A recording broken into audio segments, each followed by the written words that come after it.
Bonjour et bienvenue dans cette nouvelle vidéo sur ConfiUI et sur les modèles d'images génératifs, IA.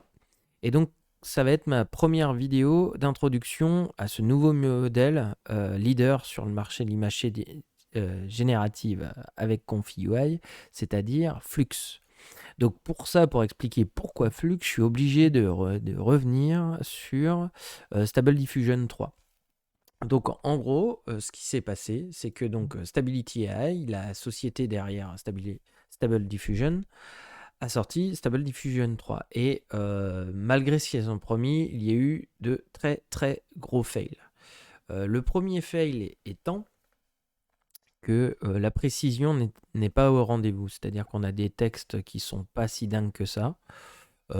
Et des formes au niveau de l'anatomie, vous savez, les mains, le visage, tout ça, on a eu des choses qui étaient pas au point, pas au niveau de la hype attendue. Mais ça, à la limite, c'était pas le plus grave.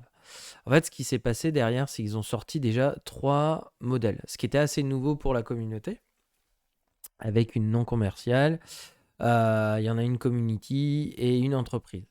Le problème est que ce qu'ils ont sorti comme modèle, c'est le modèle Medium. Et déjà, c'est vrai que payer pour un modèle, c'est sûr que bon, c'est normal à un moment donné, mais la commu était pas, je pense pas, assez prête. Et le problème, c'est que Stable Diffusion 3 s'est fait ban de CVTI très très vite parce qu'il y avait une clause dans les clauses de licence de tous les modèles Stable Diffusion. C'était que toute image générée avec les modèles, peut-être pas pour la pro, mais bon, comme elle est payante, je la mets de côté. Donc toute image générée avec Stable Diffusion 3 pouvait être réclamée par Stability AI. Donc c'est là où du coup il a été banni. Tous les créateurs ont décidé de prendre leur distance par rapport à ce modèle et ça a été un peu la descente aux enfers. Donc déjà d'un point de vue cote, c'était pas bon. Et ce qui s'est passé par la suite, il y a eu aussi des vagues de départ. Donc les plus gros cerveaux de Stability AI sont partis, et justement, ce sont les auteurs de Flux. Donc je vous en reparlerai dans un instant.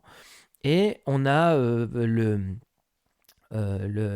Stability Stable UI, je crois qu'il s'appelait, et l'auteur de ConfiUI, tous deux travaillant chez Stability, eh bien, ont quitté le navire et donc ont monté une société autour de ConfiUI avec levée de fonds pour pouvoir consolider ConfiUI et prendre ses distances par rapport à la société Stability AI. Donc du coup, c'est très bien, parce que en ce qui nous concerne, ça nous permet de préserver et même ça va améliorer le confort d'utilisation de Confi et ne pas trop le fermer justement à Stable Diffusion.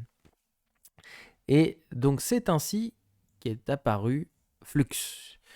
Donc Flux, c'est quoi? C'est de la même génération donc, que Stable Diffusion 3. C'est un peu finalement ce qu'aurait dû être Stable Diffusion 3 si la politique de l'entreprise n'avait pas changé, je pense. Donc on a ce que moi j'ai communément appelé la Gen 3 de l'image générative.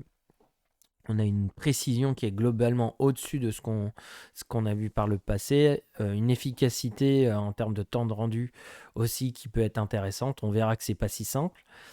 Et donc quelque chose de plus robuste pour les nouveaux workflows. Alors globalement, ça fonctionne exactement comme les autres, comme Stable Diffusion 3 en termes de différents modèles. C'est-à-dire qu'on aura Flux 1, bon là, Flux 1.1 Pro, j'en parle pas pour l'instant, mais on va regarder donc la sortie de Flux 1 Pro, Dev et Schnell. Donc vous avez le premier, le Schnell, qui est la version la plus light possible, mais qui est open source, donc qui ouvre de grandes possibilités pour, euh, pour le monde entier. Ensuite, on a la version dev qui est un petit peu une downgrade de la pro qui évidemment est la meilleure, on se doute bien, mais qui est pour usage non commercial, mais qui permet d'avoir une très bonne base pour que les développeurs puissent développer dessus. Donc globalement, pour nous, si on n'a pas à but non commercial, il est clairement plus intéressant de travailler sur la dev qui est beaucoup plus proche qualitativement de la pro. Et on a la pro qui, elle, donc du coup, au moins est encadrée au niveau des licences. On peut faire de l'argent sur le dos du modèle. Il faut juste payer une licence. Je connais pas les prix actuellement. Et par contre, au niveau de l'accès, c'est que par API. Donc ça obligera, par exemple, d'utiliser des partenaires comme Replicate, Fall AI, Mystic, and Together AI pour pouvoir l'utiliser. On verra par la suite ce que ça donne. Donc voilà, ça c'est un petit peu près l'intro pour Flux. Qu'est-ce que je pourrais dire d'autre? En gros, ce qu'on va voir, c'est un peu comment l'utiliser du coup dans Confi. On va regarder ça vite fait, globalement. Donc, ce qu'on peut faire, c'est juste taper GitHub, Flux, Confi UI example, par exemple, et on va tomber sur la page on va tomber sur cette page-là. Donc, de toute façon, le lien sera dans la description et on va avoir cet exemple-là. Alors, ce qui est intéressant, c'est de voir qu'il y a des modèles qu'on va devoir télécharger. Donc, faut pas hésiter à cliquer sur les liens qui nous emmèneront sur Hugging Face pour pouvoir télécharger comme ça. Donc, on a besoin de télécharger des clips spéciaux parce qu'en fait, c'est pas un checkpoint, c'est trois. On va le voir, c'est trois fichiers séparés. Donc, plusieurs même. On a le clip qui est en séparé et il faudra les télécharger. On a pareil, besoin d'une VAE. Il y a juste à télécharger cette VAE là. Et donc on prendra pas la chenelle, hein, on ira regarder. Nous, on travaillera toujours sur la dev. Donc n'hésitez pas à vous balader là-dessus pour aller justement, il vous dit pas à pas ce qu'il faut télécharger comme modèle. Et donc, on a aussi nos modèles. Donc, il y a eu des checkpoints. Je referai une vidéo sur l'optimisation et tout ça. Donc là, on le fait vraiment brute force. Et donc, il y a des modèles aussi à télécharger. Donc, on part de ça et on télécharge par rapport au lien. Ensuite, du coup, on a cette image-là. Donc, cette image-là, je vais juste aller la drag and dropper dans mon config UI. Et puis, c'est tout. Hop, je ne l'ai pas glissé parce que j'ai déjà lancé un rendu. Et voilà comment ça se présente quand on la drag and drop. Ça, c'est les nouveaux workflows. C'est un peu difficile à ranger, donc je vais à lire comme ça parce qu'on n'a pas l'habitude. Donc je vais être obligé de le décortiquer. Donc évidemment, cette vidéo est vraiment une base et on rentrera deep dans une prochaine vidéo. Donc ce que je vais faire, c'est que je vais essayer de ranger ça un peu plus lisible par groupe, comme on a l'habitude de voir. Donc je fais un peu mon petit ménage. Donc on se souvient d'habitude, le checkpoint, on a une sortie modèle, une sortie clip et une sortie VAE. Et donc là, je suis en train de reconstruire justement cette structure. Donc là, on a toujours le fameux VAE en code. Là, on va avoir l'équivalent du K-sampler. On a toujours notre empty latent image. Donc il a utilisé celui un peu clé en main de SD3, mais on s'en fout, on peut garder celui qu'on a l'habitude d'avoir. Je vais ranger certaines choses dont on a l'habitude. Voilà. Voilà, tout ça, c'est finalement toutes les options de notre K-sampler habituel. Et là, on a, grosso modo, je vais mettre ça ici, voilà. Et je vais pouvoir commenter, pardon.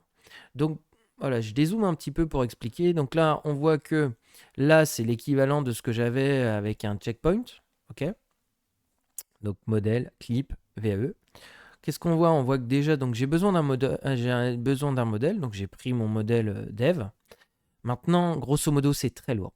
Flux, ça consomme beaucoup, beaucoup de RAM. C'est pour ça qu'il y aura une vidéo sur l'optimisation. Mais si vous voulez tester, le plus important déjà, c'est de passer sur le clip FP8 et pas FP16. Il est très, très gourmand. À moins de 16 Go de RAM, vous allez vraiment souffrir. Donc prenez le FP8.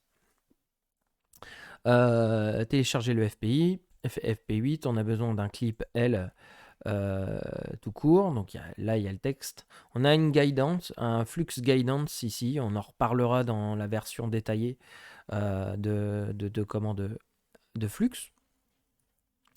Et donc du coup, ça remplace en gros le CFG, pour faire simple.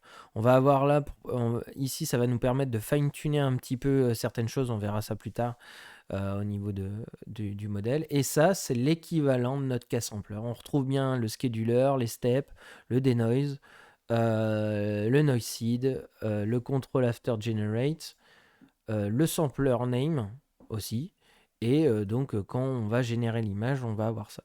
Donc, à noter que, petite particularité, il faut être sûr, on doit indiquer la résolution dans le modèle sampling flux.